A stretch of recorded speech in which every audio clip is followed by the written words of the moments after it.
Before you get started, please subscribe, like, share, and hit that notification bell so you won't miss any new videos. Hey everyone, welcome to Faithfully Living, where we learn how to study the Bible together.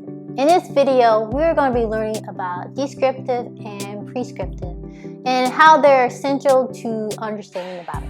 Alright, let's get started.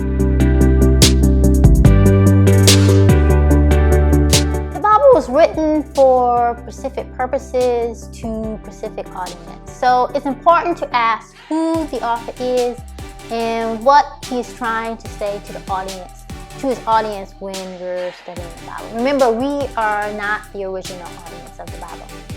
The writers of the Bible, they wrote to inform, correct, challenge, teach, and explain things to people in their time frame that they're writing. So we always want to discover the passage's original meaning. So when we understand the text and what it meant to the original audience, we can bridge that historical and cultural gap and apply the meaning to our time and culture today. So what you want to do, we want to think about and ask how the people first heard and understood the passage and how they would have responded or reacted to the message. So when we study the Bible, it's going to be essential that we determine whether a verse or a passage is descriptive or prescriptive. Alright, so let's look at descriptive first. So a descriptive passage is simply describing what happened. So it may or may not be telling us what is morally right or wrong in the story. It may not be giving us a command or instruction to follow or behave.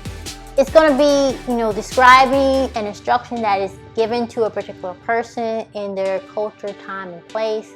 And it's not necessarily giving us a direction in which we should follow along those same actions today.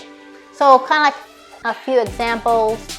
So we have the book of Exodus, which is mostly descriptive. So when it talks about Israel, they're in slavery in Egypt, and then how God rescued them out of the hands of Pharaoh. You also have the Gospels, Matthew, Mark, Luke, and John, their narratives. It talks about, what happened. It records Jesus' words. And then it also talks about people's responses to Jesus' words also. Some other books you want to think about that are, descriptive. You got the book of Acts. You have books in the Old Testament, like the historical books, like Genesis, Joshua, Judges, 1st and 2nd Samuel, 1st and 2nd Kings, 1st and 2nd Chronicles. Those are descriptive passages because it's telling us a narrative of things that happen. So as you're reading these books that are descriptive, you want to ask yourself, is this passage describing something that is happening? Alright, so let's look at prescriptive next. So prescriptive texts are instructions. We ask the question, what would this have meant to the people that first heard or read it? Like, what were they supposed to be doing? Is this passage describing what should be done? Is this teaching telling them what should happen or a particular behavior they should be exhibiting? It could be a command of what to do or what not to do. A prescriptive passage can, direct how we should live today. So some examples so you can kind of understand. In Exodus, we have the 10 Commandments, which falls into the prescriptive category because it's telling us and are prescribing a certain behavior that we ought to exhibit. In Paul's letters, it tells people, he tells people what to do, which is prescriptive.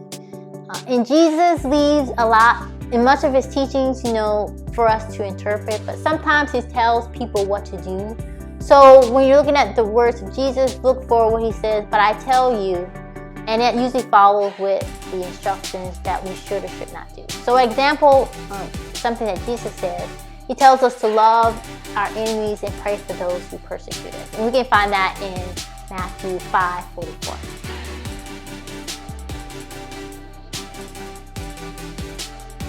Alright, so it's important to try to distinguish between descriptive and prescriptive. So in this day and time, if you don't know the difference between descriptive and prescriptive, it can lead to errors in our thinking and our behavior. So it's important not to get these two confused. because just because something is descriptive in the Bible doesn't necessarily make it prescriptive.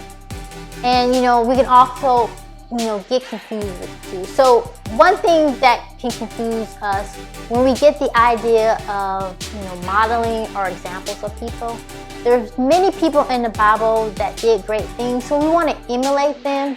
And the question is, how far should we take this modeling of the character? It's obvious things like we don't want to make rash vows like Jephthah did, and judges are sacrifice our children to prove our faith to God like Abraham was going to do. So when we're modeling people in the Bible, we want to model their character and their faith, and then bring those ideas into our lives and culture. So for example, we want to model the perseverance and trust in God like Joseph had when he had those terrible circumstances of being in prison, falsely accused.